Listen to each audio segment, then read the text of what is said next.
Aujourd'hui, aucun journaliste étranger ne peut faire son travail et rapporter ce qui se passe sur le terrain à Gaza parce qu'on n'y a pas accès.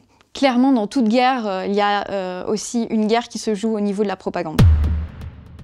Donc il y a 2 vidéos qui ont été publiées simultanément, le 1er puis le 2 août, par d'abord le djihad islamique puis le Hamas.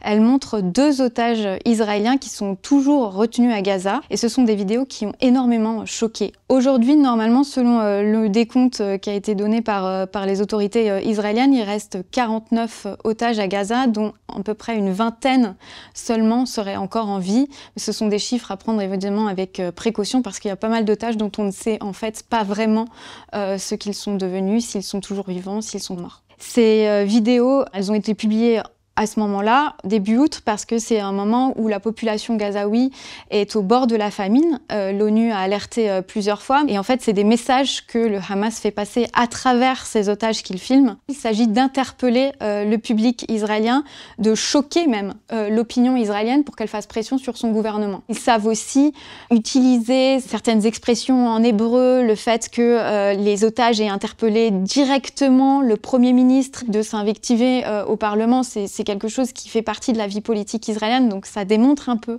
leur connaissance de la culture israélienne. Côté israélien, il y a de la propagande, mais elle n'est pas à destination du tout des Palestiniens, elle est à destination de la communauté internationale. Ce qui les intéresse, c'est de justifier leur guerre et de justifier les bombardements israéliens indiscriminés sur Gaza aux yeux à la fois de l'allié américain qui fournit les armes et qui les aide financièrement et à destination de la communauté internationale qui pourrait mettre un frein par des pressions économiques, notamment à la guerre qui mène actuellement à Gaza. Le Hamas a été élu en 2006, mais depuis il n'y a pas eu d'élection, on n'a pas demandé leur avis aux Palestiniens de Gaza, donc on voit bien que c'est pas du tout un mouvement qui représente l'ensemble des Gazaouis, même si sur la scène internationale, aujourd'hui, c'est en fait le principal mouvement qui parle au nom des Palestiniens. Au côté israélien, il faut aussi comprendre qu'on a un gouvernement qui a été élu fin 2022, qui en fait est le fruit d'une coalition du stratège Benyamin Netanyahou, qui est Premier ministre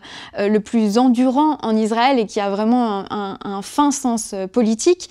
C'est aussi une coalition qui cristallise de fortes oppositions. On l'a vu, il y a des manifestations toutes les semaines à Tel Aviv et ailleurs dans le pays, puisque la rue demande à ce que soit négocié un peu coûte que coûte la libération des otages, alors que le gouvernement veut continuer à écraser Gaza plutôt que de privilégier la libération des otages. Israël a basé sa stratégie de propagande sur ce qui se passe à Gaza sur 2 points. Le premier, c'est interdire en fait aux journalistes étrangers d'aller à Gaza. La seule possibilité d'aller à Gaza en tant que journaliste étranger, c'est de suivre l'armée israélienne et donc de raconter ce qui se passe à Gaza à travers le prisme de la propagande israélienne. Le deuxième temps, c'est de dire « mais en fait, ce que racontent les journalistes palestiniens qui sont à Gaza, ce sont des fake news, ce sont des informations qui sont erronées ». Il y a même un terme en fait qui est assez répandu dans les milieux pro-israéliens sur les réseaux sociaux, qui est celui de Pallywood, contraction de Palestiniens et Hollywood. L'idée, c'est que les Palestiniens inventent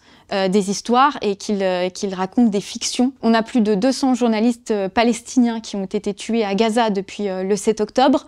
Une partie d'entre eux ont été directement ciblés par l'armée israélienne. Elle a même revendiqué leur assassinat. Et elle leur avait avant parfois envoyé des messages les menaçant en leur demandant d'arrêter de couvrir ce qui se passe à Gaza. Et donc là aussi, on sait quelles sont les cordes à manier pour atteindre l'opinion publique européenne ou américaine qui va être assez sensible au fait que ces personnes sont accusées de terrorisme. En réalité, ça renvoie aussi à ce qu'on a vécu notamment avec des attentats en France. Donc il y a aussi cette propagande qui a été largement utilisée. Benyamin Netanyahou joue sur cette fibre depuis presque le début, voire le milieu des années 90, en parlant justement de la guerre contre le terrorisme et en plaçant Israël comme un peu la sentinelle du monde civilisé contre le monde barbare terroriste du Moyen-Orient. Quant au fait que le Hamas contrôlerait les vidéos ou bien les images qui sortent de Gaza,